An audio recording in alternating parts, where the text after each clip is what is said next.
What's up, 4th District? Hinahamon ko kayo. Baguhin natin ang sistema kasama ang Aning. Ano? Sino nga ba si Aning?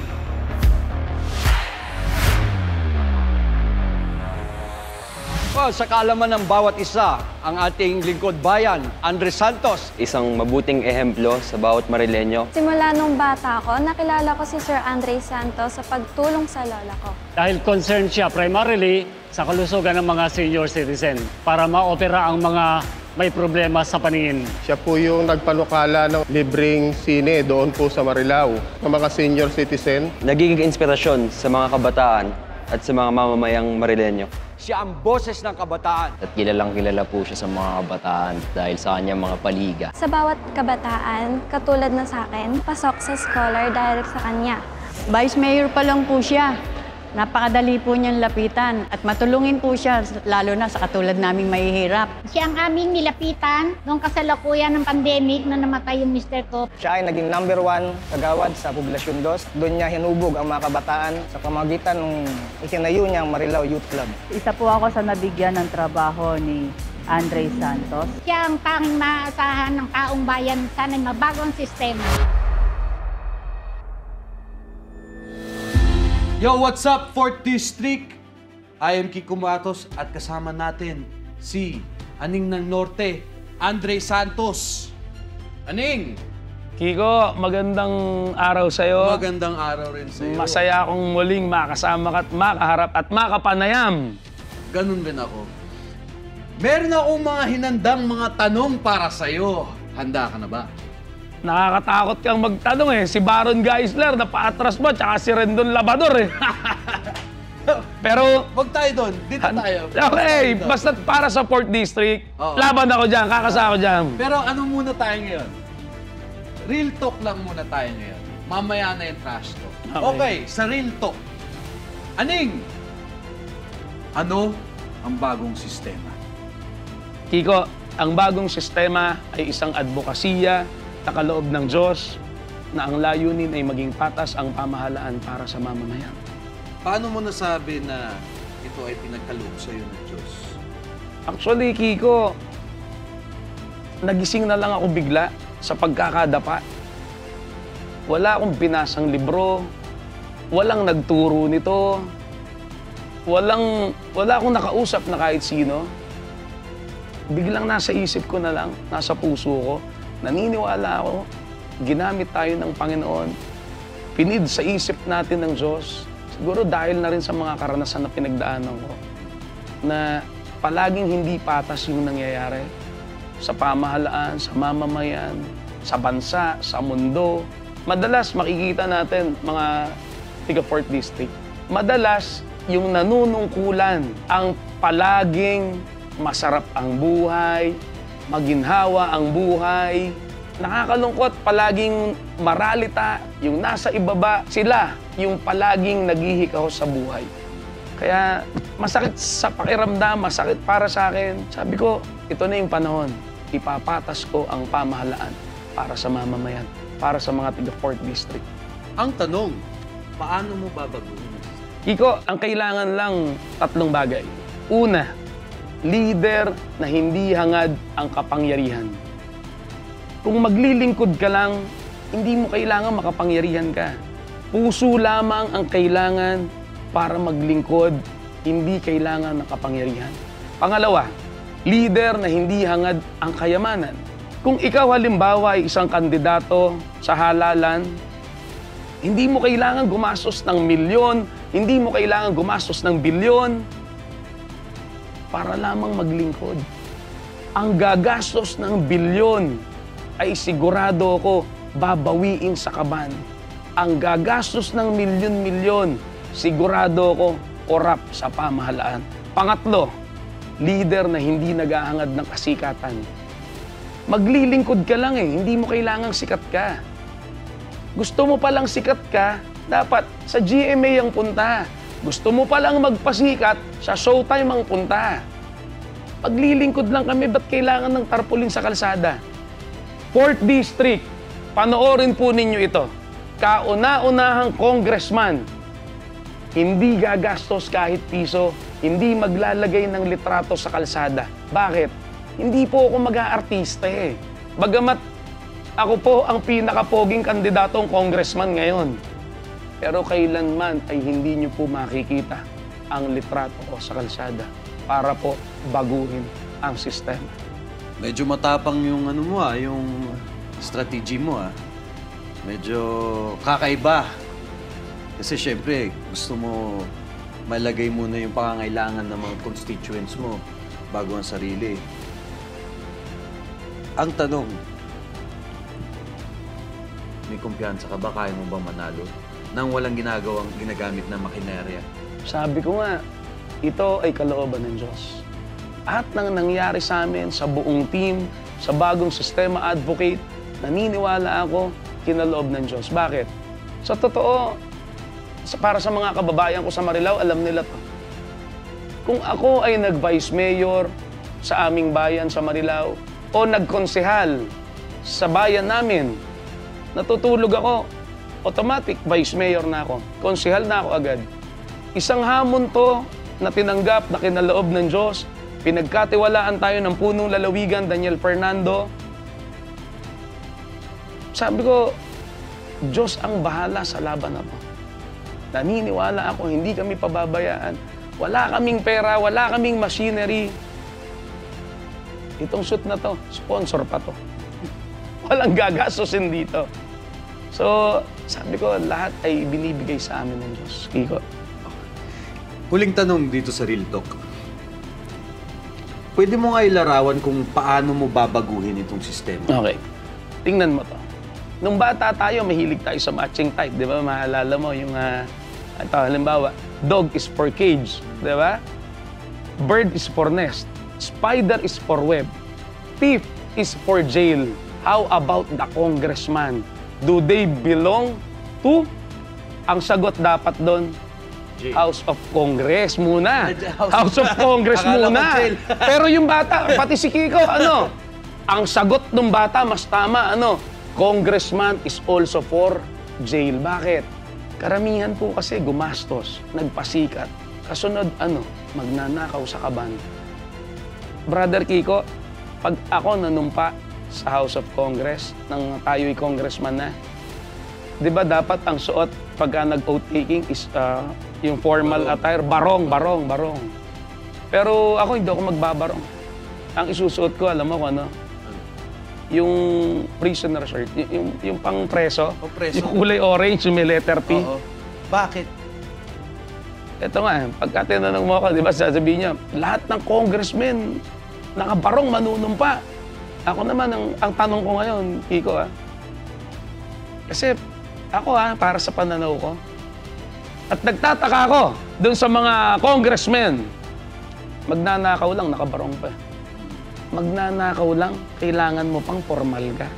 Ang magnanakaw, ang suot dapat yung kulay orange na may letter P. So ikaw binaliktad mo?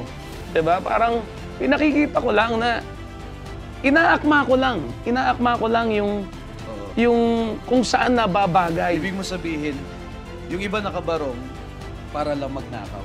Diba? Ikaw, naka-prisoner shirt para ipapakita ko lang, ilalarawan mo, yung letter P ko, hindi prisoner, laya na to Pagbabago. Public servant, pagbabago, public service. Now, hindi kailangan ng formal kung yung puso mo ang mauunang maglingkod. Kung yung puso mo, ang pinag-uusapan dito ay hindi formality. Ang pinag-uusapan dito, yung puso na maglilingkod ka. Hindi mo kailangang formal. Ang kailangan ay yung puso mo ay totoo para sa mamamayan. So ano gusto mo sa bayan mo? Yung mahal ka ng tao, yung takot sa'yo ang tao? Ang gusto ko, alam mo kung yung mahal ko ang tao. Bakit? Maiksi ang buhay. Lahat tayo mamamatay. Lahat tayo may hangganan. Sa totoo, pag ako tumutulong sa tao, wala akong picture, magbibigay ng relief, inabot, may litrato pa yung plastic, pipicturean ka habang inaabot, wala akong ganun. So marami ka ng charities na binidahan na Hindi mo man lang iniyabang, hindi mo man lang... Ay, wala akong ganun, Kiko. Wala akong ganun. Pagka ako tumulong, hindi ko pinipicturean. Bakit? Sabi nila, ba't din picturean? O kaya hindi mo i-vlog para maraming likers o magkaroon ka ng mga subscribers. Sabi ko, may nakakakita. Isa subscribers ko, ang Panginoong Diyos. Nakikita ng Diyos kung ano ang ginagawa ko. Kung ako ay may tinulungan, ang reward ko ay nasa langit. Kaya masaya ako, natutulong ako, diretso sa tao, wala nang kahit anong pamumulitika. Bakit? Hindi politiko. Leader, hindi politiko. Kaya ang battle cry namin, Kiko, puso, hindi piso. Ang gagamitin namin para baguhin ang sistema ay puso at tapang. Kaya nga ikaw ang nandito ngayon, bakit? Inahamon mo ngayon buong 4th District, tapangan natin, gamitin ang puso at tapang. Baka ikaw, hinahamon mo silang lahat. Hindi lang ang 4th District, hinahamon mo rin yung mga kalaban mo. Actually, alam mo, sabi ko nga, hindi tao kalaban ko. Yung mga advocate ay hindi tao ang kalaban. Ang kalaban namin ay ang bulok na sistema. Kaya dito sa laban na to, sabi ko nga, election is not a competition. That's why it is not included in Olympic Games. Kung ikaw ay isang public servant, ang trabaho mo ay magwalis sa kalsada. Kung halimbawang may gustong sumali, magwawalis din sa kalsada, magagalit ba kayo? Dapat matuwa kung ang isang tunay na naglilingkod ay dapat matuwa kung ang lahat ay gustong maglingkod. Magiging maayos ang community. Napakaliteral pala ng baguhin ng sistema. Kasi babaliktarin mo lahat. Kasi syempre sa isip ng tao, pagka politiko, ano lang yan, mangungurakot lang yan. Laging ganun. Okay. So ikaw haharapin mo to na walang bahid ng korupsyon, walang makinarya. Alam mo, itong laban na to, ibabalik ko ang respeto at dignidad na inalis sa 4th District. Bakit, Kiko? Bakit? Ang tao sa 4th District nasanay ginawang bangus. Bakit bangus? Yung mga tao dito, binibili. Ang binibili lang dapat, Kiko, paninda, produkto. Filipinos are not for sale. 4th District is not for sale. So wag niyo pong bilhin ang mga tao dito. Wag niyo po bilhin ang 4th District. Wag niyo po gawing palengke o tiyanggian ang 4th District. Irespeto po natin ang mamamayan sa 4th District. Ibalik po natin ang dignidad para sa mga tiga 4th District. Ning, meron akong nasagap na balita. Yung tungkol sa nagkaiba ng magnanakaw sa politiko. Pakikwento nga ulit nun. Yung sa cellphone. Cellphone story yan. Yes. Sumikat yan sa 4th District. Ito halimbawa, Kiko. Halimbawa, cellphone mo to. Okay? Yan. Kinuha ko. Tumakbo ako. Ano tawag mo sa akin? Snatcher. Snatcher. Magnanakaw, di ba? Okay. Yung cellphone ni Kiko, tumakbo ako. Ano gagawin sa akin ng taong bayan? Habulin. Habulin ako. Pag inabutan ako ng taong bayan, lalo ka na. Inabutan mo ako, ano mangyayari sa akin? Kukuyugin ka. Bugbog sarado ako, sigurado ako, ng taong bayan. Diba? Pagtingin ko ng cellphone ni Kiko, Bipo, Oppo ang brand, basag ang LCD, 1.5, 4th District, mabenta ko kaya to, kahit 1.5, baka hindi eh. Diba? Ang tanong ko ngayon, Kiko, sa mga tiga 4th District, cellphone nyo ba to? Kayo ba bumili nito? Pera nyo ba pinambayad nyo rito? Bakit nagagalit yung taong bayan? Iisang cellphone ni Kiko na Bibo, halaga 1.5, binugbog ako ng taong bayan. Wala namang value to. The irony is, Kiko, bakit yung mga politiko na magnanakaw, senador na magnanakaw, congressman na magnanakaw, mayor na magnanakaw, bakit yon millions of pesos, billions of pesos ninanakaw sa taong bayan, hindi binubugbog? Ang tawag pa natin, honorable. Sinasaluduhan pa, binabantayan pa ng mga pulis, sinesecure pa. Ang pinaka nakakatawa, kinukumbida sa binyagan. Pag Pagdating nung magnanakaw, yung balat ng lechon, doon pa sa magnanakaw napupunta. Diba? Makakakita ka nung handaan, nakahubad na yung balat sa lechon. Pag tinanong mo, nasaan yung balat? Nandun, congressman, tinago para pagdating, kakanya yung balat. Eh, magnanakaw yung Kiko, ah. Dapat doon, binubugbog, kinukulong. Diba? Hindi dapat doon ginagawang VIP. Napakatapang ng ng advokasya mo. Ibabanggain ka eh. Kasi ito yung nakasanayan eh. Ito yung bulag ang tao eh. Kasi ikaw, inaamin mo na merong senador na kahit ako, hindi ako ganun katapang, hindi kasi tulad mo eh. Tanong ko sa lahat. Sige, sabihin niyo sa akin, meron bang senador na hindi nagnanakaw? Meron bang congressman na hindi nagnanakaw? O di sampahan ako ng kaso ngayon. Diba? Ang nakakatawa, ako pa ikukulong? Nagsasabi lang ako ng totoo, Kiko. Ba't hindi sila nagnanakaw sa kaban? Bakit? Gumastos ng bilyon para manungkulan. Yun nga yung paraan para mabago mo yung sistema. Hindi mo kailangan gumastos. Maglilingkod ka lang. Ba't kailangan mong gumastos? Once na gumastos ka, magnanakaw ka sa kaban, meron akong kilala. Nabasa ko to. Si Nicolas, namatay yung kanyang nanay at tatay, mayamang pamilya sila. Nung namatay yung nanay at tatay, pinamana kay Nicolas yung buong kayamanan, ari-arian.